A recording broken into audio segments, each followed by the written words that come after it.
मेरा 4-5 सवाल है, इसलिए मैं फ़ोन लेकर के खड़ी हुई हूँ। मेरा पहला सवाल ये है गुरुजी कि मम्मी जैसे जित्या करती है, हम लोग 3 भाई बहन हैं, 2 बहनें एक भाई, और मेरे घर में एक छोटा सा कुत्ता भी है। तो वो गुरुजी भाई बहन के समान ही है, समझ लीजिए। मतलब मम्मी हम लोगों के कंपैरिजन में उसको ज़्यादा प्यार करती है।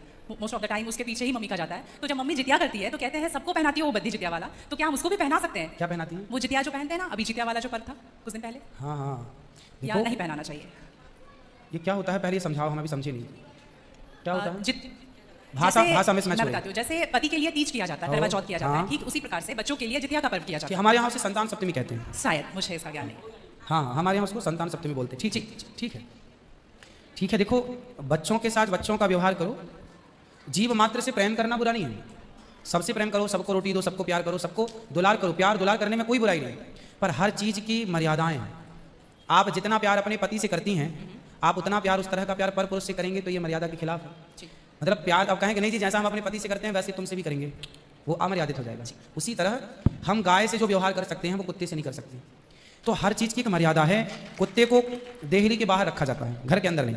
बट वो तो हमेशा घर में ही रहता है। वो आपकी अज्ञानता बस है। कुत्ता जहाँ जहाँ अपने पाँव रख देता है, कुत्ता जहाँ जहाँ होता है वो अशुद्ध हो जाती है जगह। कुत्ता के स्पर्श से अशुद्धि आती है। इसलिए कुत्ता को रोटी खिलाने का विधान तो है। कुत्ते को आवश्यकता है तो आप उसकी दवाई भी कराइए, है ना। अनायास उसे छूने का विधान नहीं है। तो फिर गुरुजी उसको घर से बाहर कर दें? बाहर क्या, कुत्ते घर के अंदर रहे कब? आज के ज़माने में फैशन का ज़माना, तो लग्जरी गाड़ियों में घूम रहे कुत्ते। गाय है आपके घर में? नहीं गुरुजी, इसलिए नहीं पॉसिबल है क्योंकि आप फ्लैट में नहीं रख सकते। आप खुद अगर रेंट पे रहते हैं समस्या तो यही है कि आज हम कुत्ते को रखने को पॉसिबल मानते हैं, पर गाय को रखना इम्पॉसिबल मानते हैं। गुरुजी दिक्कत तो कुत्ते से भी है बहुत लोगों को। लॉजिकली देखा जाए, अगर उसको हम बाहर लेकर के जाते हैं शौच के लिए तो उससे भी दिक्कत है, लेकिन कुत्ते में मैनेज हो जाता है क्योंकि हम बाहर लेके जाते हैं। एक्चुअली कुत्ते में आप लोग मैनेज करना सीख गए हैं। काश गाय के साथ भी मैनेज करना सीख गए होते तो गाय भी मैनेज हो जाती है अभ्यास से। अब कुत्ते के संग रहते रहते अभ्यास हो गया। गाय भी ना, छोटी सी गाय आती है जो हिमालय तरफ की गाय है ना, वो बहुत छोटी सी होती है। वो गाय यदि आप घर में रखेंगे तो वो आपके बिस्तर में सो सकती है, वो आपके संग खा सकती है। मतलब छोटी सी होती है, 1 लीटर दूध देती है वो, और इतनी प्यारी गाय होती है, इतनी सुंदर होती है। मतलब पूरे भारत देश की सर्वश्रेष्ठ नस्ल है वो, सबसे सुंदर सर्वश्रेष्ठ गाय। वो गाय सिर्फ कम दूध देती है। मतलब अपनी गौशाला में जितने छोटे छोटे बछड़े हैं ना, छोटे छोटे, मतलब सामान्य गैया का जो बछड़ा 1 महीने में होता है ना, उतनी बड़ी तो वो पूरी गाय होती है। मतलब उसे आप गोद में लेके जा सकते हैं। वो बच्चे की माँ बन गई है, लेकिन उस गाय को आप अपनी गोद में ले सकते हैं, वो भी गाय होती है। तो कुत्ते वालों को उस गाय के साथ मैनेज कर लेना चाहिए। अच्छा, मतलब उस हाइट, मतलब उस गाय की हाइट की ग्रोथ नहीं है, वो गाय की हाइट, वो गाय बहुत छोटी सी होती है, इतनी सी होती है कि आप उसे गोद में ले सकते हैं, आप उसे गोद में लेके पूरे घर में घूम सकते हैं। मतलब इतनी छोटी गाय होती है वो। देखो, भगवान को पता था कलयुग में ऐसा होगा, इसलिए ऑप्शन दे रखा है। आप कुत्ते को गोद में लेके घूमते हैं, पर भगवान ने ऑप्शन दे रखा था, हम लोगों का ध्यान उस तरफ गया नहीं। सही बात। गुरुजी, मेरा दूसरा सवाल ये है कि ये सवाल बेसिकली मेरी बहन के घर वालों का है। चिकन नहीं खाना चाहिए क्योंकि उसमें जान होती है, कोई भी जानवर नहीं खाना चाहिए क्योंकि जान होती है। प्लांट में भी तो जान होती है ना गुरुजी? हाँ, होती तो है। फिर हम उसको तोड़ते हैं तो उसको नहीं दर्द होता? ऐसा उनके घर वालों का सवाल है, मेरे माध्यम से। नहीं, आप ठीक कह रहे हैं। देखो, आप ना गेहूं को चबा जाइए, चने को चबा जाइए, दालों को चबा जाइए, तो वो रोती नहीं है, चीखती नहीं है, उसमें रक्त नहीं होता, हड्डी नहीं होती, मांस नहीं होता, वो चीखती नहीं है, चिल्लाती नहीं है ना। पर आप मुर्गी को मारिए तो वो चीखेगी, चिल्लाएगी, भागेगी, खून है, हड्डी है, मांस है ना। एक्चुअली सिद्धांत है ना। देखो, इतने सारे मर्द हैं, लेकिन इतने सारे मर्दों में एक मर्द ऐसा है जो आपका हाथ पकड़ के रह सकता है, आपका हाथ पकड़ के घूम सकता है, कोई कुछ नहीं बोल सकता, क्योंकि वो आपका पति है ना। समाज ने आपको इजाजत दे दी, आपकी मांग भर गई, मंगलसूत्र आ गया, अब समाज ने स्वीकार कर लिया कि ये मर्द, ये पुरुष अब आपका पति है। अब आपको दूसरे पुरुषों के साथ देखा गया तो आप अच्छे नहीं माने जाएंगे। तो जैसे समाज ने एक पुरुष के संग, एक स्त्री के संग इजाजत दे दी, शास्त्र ने इजाजत दे दी कि आप इसके साथ रह सकते हैं, लीगल है, उसी तरह आपको गेहूं, चावल, अंकुरित अनाज चीजें, दाल, चावल, सब्जी, रोटी खाना लीगल, वेद ने आज्ञा दे दी, खा सकते हैं। मांस के लिए आज्ञा नहीं दी। पतिव्रता नारी पराये मर्द के संग, पराये पुरुष के संग घूमेगी तो समाज उसे ठीक नहीं कहेगी। उसी तरह हमें शास्त्र आज्ञा करते हैं कि हमारे ठाकुर जी, हमारे राम फल खाते हैं, हमारे राम फल खाते हैं, दाल, चावल, साग, सब्जी, बादाम, काजू ये खाते हैं। तो हमारे राम, हमारे कृष्ण खाए, मतलब वेद ने आज्ञा दे दी कि आप ये खा सकते हैं, खाने का पदार्थ। मांस शेर के लिए है, बिल्ली के लिए है, कुत्ता के लिए। क्या आप कुत्ता हैं? क्या बिल्ली हैं? क्या आप शेर हैं? क्या आप चीता हैं? नहीं। फिर जब हम मनुष्य हैं तो मनुष्यवत व्यवहार करें जी। हम वो ना खाएं जो हमारे लिए नहीं है। अब मांस खाने वाले जानवर ना, आप गौर से देखिएगा, मांस खाने वाले जितने जानवर होते हैं, कुत्ता, बिल्ली, चीता, शेर, सब जीभ से चाट चाट के पानी पीते हैं जी। आपने कुत्ते को पानी पीते देखा हो? लेकिन आप कैसे पानी पीते हैं? होठों से पीते हैं, मुंह से पीते हैं। गाय कैसे पानी पीती है? मुंह से, जैसे हम लोग पीते हैं। कुत्ता चाट के, बिल्ली चाट के। मतलब शाकाहारी जानवर और मांसाहारी जानवर दोनों ईश्वर ने बनाए हैं। गाय को आप मांस परोसिए नहीं खाएगी, वो बकरी को मांस परोसिए नहीं खाएगी, भैंस को मांस परोसिए नहीं खाएगी। जब जानवर होकर अपने धर्म में अड़े हैं तो हम इंसान क्यों अपना धर्म छोड़ रहे हैं?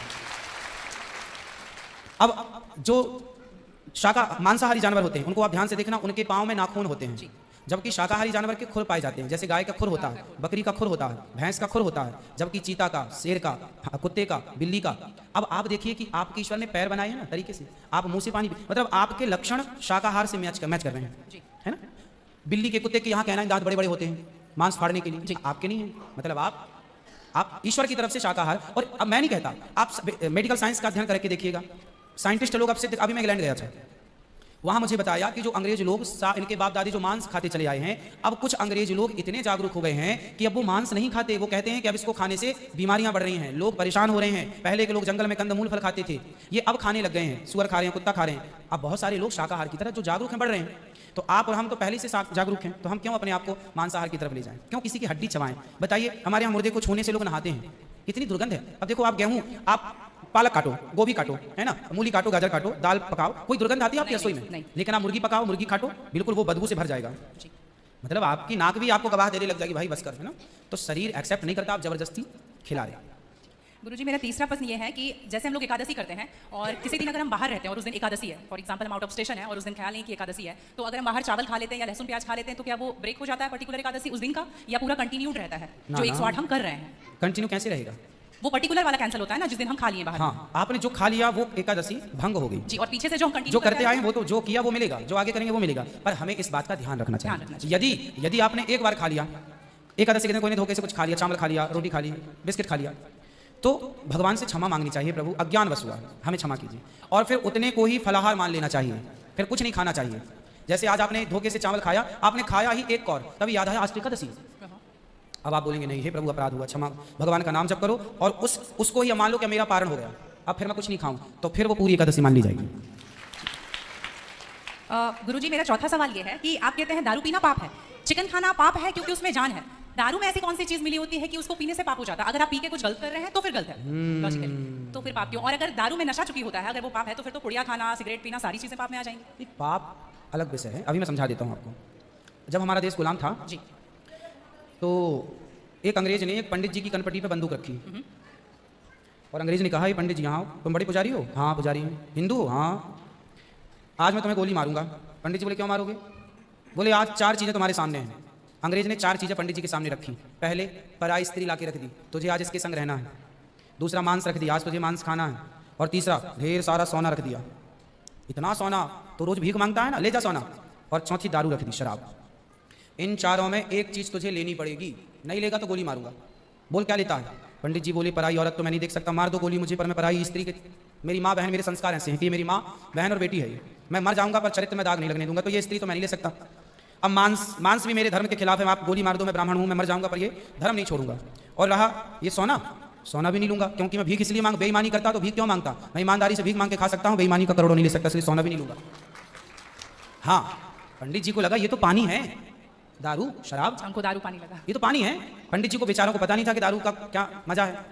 अब उनको लगा ये पानी है, पिएंगे निकल जाएगी।